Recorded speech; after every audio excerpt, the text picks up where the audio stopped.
बिना किसी हिचक के जो एनडीए की सरकार आएगी और जो भी सरकार बनेगी, हमारे मुख्यमंत्री जी के बिना वरद हस्त के और बिना इनके दिशा निर्देश के नहीं चलेगी। ये आप जरूर समझ लीजिए। बिहार के मुख्यमंत्री नीतीश कुमार ने समृद्धि यात्रा के तीसरे चरण के दौरान सहरसा से भाजपा के साथ साथ सम्राट चौधरी की टेंशन बढ़ा दी है। जहां आपको बता दें कि मंच से विजय कुमार चौधरी ने यह साफ ऐलान कर दिया है कि हमारी सरकार आएगी, अगर एनडीए की भी सरकार आती है तो बिना नीतीश कुमार के कोई भी फैसला नहीं लिया जाएगा।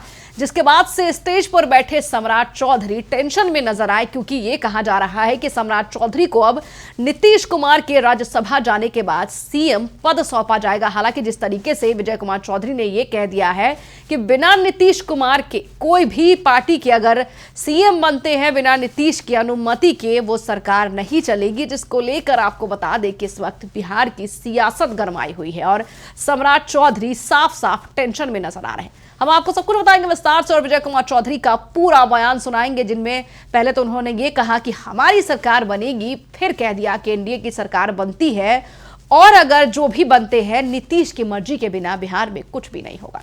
नमस्कार, मैं हूं शालिनी सिंह और आप देख रहे हैं दर्श न्यूज। बिहार के मुख्यमंत्री नीतीश कुमार लगातार समृद्धि यात्रा के तीसरे चरण के दौरे पर हैं और इस यात्रा के दौरान एक तरफ जहां वो अपनी 20 सालों में किए गए कार्यकाल की व्याख्या कर रहे हैं जनता के सामने, तो दूसरी ओर विजय कुमार चौधरी ने सम्राट चौधरी के ठीक सामने ये कह दिया है कि इसमें कोई दो राय नहीं होगी कि सरकार हमारी होगी। हालांकि बाद में उन्होंने ये भी कहा कि एनडीए की सरकार बनेगी और एनडीए में से अगर कोई भी पार्टी का मुख्यमंत्री बनता है नीतीश कुमार के बाद तो चलेगी उन्हीं की जिनकी 20 सालों से चलती आई है, यानी कि मुख्यमंत्री नीतीश कुमार की। आप तस्वीरें देखिए, जैसे ही विजय कुमार चौधरी ने ऐलान किया उसके बाद सम्राट चौधरी हालांकि थोड़े थोड़े मुस्कुराते भी नजर आए, लेकिन आपको बता दें कि वो गुस्से में भी नजर आए और नाराज भी दिख रहे हैं। आइए अब आपको विजय कुमार चौधरी का पूरा बयान सुनाते हैं। हम सबों के नेता और मुख्यमंत्री श्री नीतीश कुमार जी, हम सबों के नेता और मुख्यमंत्री श्री नीतीश कुमार जी, उप मुख्यमंत्री श्री सम्राट चौधरी जी, मंच पर विराजे हुए हमारे साथी सांसद और सभी सम्मानित विधायकगण, एनडीए के विभिन्न घटक दलों के पदाधिकारी और कार्यकर्तागण और इस सभा में उपस्थित देवियों, सज्जनों और पत्रकार मित्रों, साथियों, आज हम अपने नेता मुख्यमंत्री जी के साथ आपके सहरसा में समृद्धि यात्रा में आए हैं और समृद्धि यात्रा का एक खास मकसद है। यूं तो आपको याद होगा कि पिछले 20 वर्षों में मुख्यमंत्री जी ने लगभग दर्जन भर अलग अलग समय में यात्राएं की हैं। पिछले 20 वर्षों में न्याय यात्रा से बात शुरू हुई थी, न्याय यात्रा, विकास यात्रा से बात शुरू हुई थी, न्याय यात्रा, विकास यात्रा, संकल्प यात्रा, प्रवास यात्रा, अधिकार यात्रा होते होते अभी पिछली दफा हम लोग आए थे प्रगति यात्रा में और आज आए हैं समृद्धि यात्रा में। ये जो नाम सब होता है यात्रा का, दर्जन भर यात्रा का जो हमने कहा, कुछ का नाम कहा, ये नाम ऐसे ही नहीं होता है, इन सब का मकसद होता है और उस मकसद के साथ उस यात्रा का गहरा लगाव होता है। आप याद करिए, न्याय यात्रा से बात शुरू हुई थी, मुख्यमंत्री जी के नेतृत्व में एनडीए के साथियों ने बिहार की जनता से न्याय मांगा था। जो हम लोगों के साथ अन्याय हो रहा था तो बिहार की जनता ने न्याय किया और मुख्यमंत्री के नेतृत्व में एनडीए की हुकूमत बिहार में काबिज कर दी। इसी तरीके से फिर विकास यात्रा शुरू हुई, उसका मकसद और फोकस सिर्फ विकास पर था और आप सब गवाह हैं कि पिछले 20 वर्षों में जो विकास की अद्भुत यात्रा शुरू हुई है वो आज भी जारी है। इसी तरीके से हर यात्रा का अलग अलग चरण में अलग अलग अर्थ रहा है, लेकिन आप सब गवाह हैं कि मुख्यमंत्री जी के नेतृत्व में सभी यात्राएं अपने मकसद में कामयाब होने में पूरे तौर पर सफल रही है।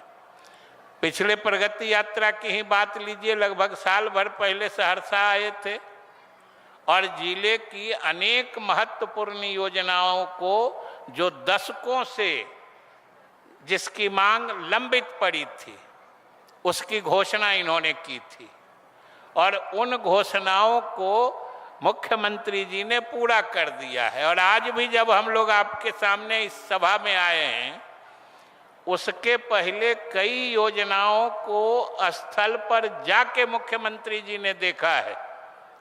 लगभग 125 से अधिक योजनाओं का शिलान्यास और उद्घाटन किया है।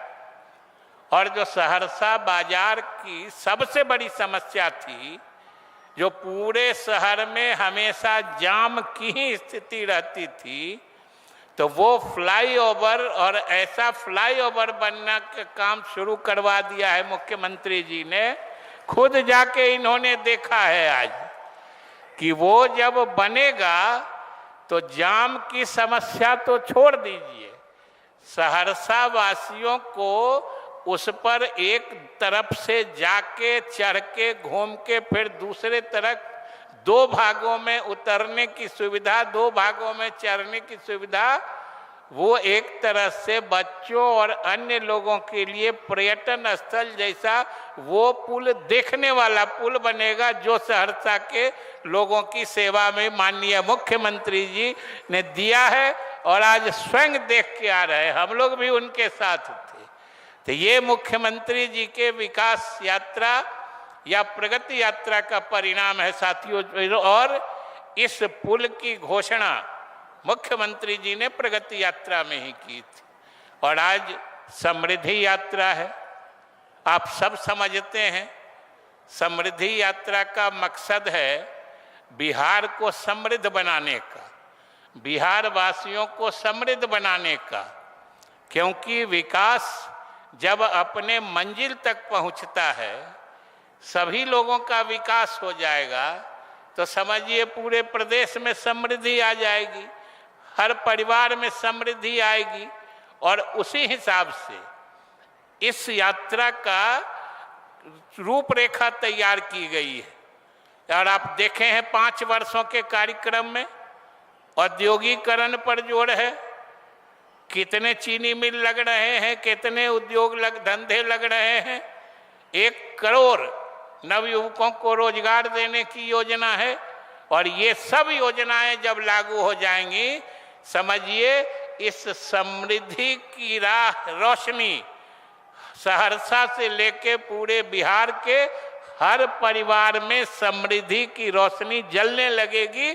और इसीलिए समृद्धि यात्रा में आज साथियों हम लोग नेता के साथ आपके दरबार में हाजिरी लगाने आए हैं। सिर्फ हम यही अनुरोध करके बात समाप्त कर देंगे कि पिछले 20 वर्षों में आपने जो हमारे नेता में लगातार मजबूत विश्वास प्रकट किया है, जिसका नतीजा बिहार में जो परिवर्तन हुआ है, देश में ही नहीं दुनिया में इसकी चर्चा हो रही है।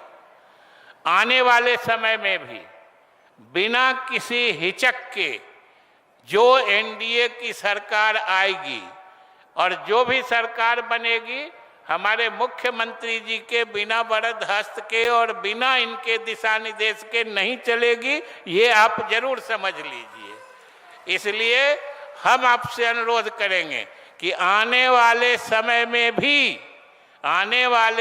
में भी इसी तरीके से सहरसा और बिहार के सभी समाज के लोग एकजुट होकर नीतीश जी के हाथों को ताकत दीजिएगा।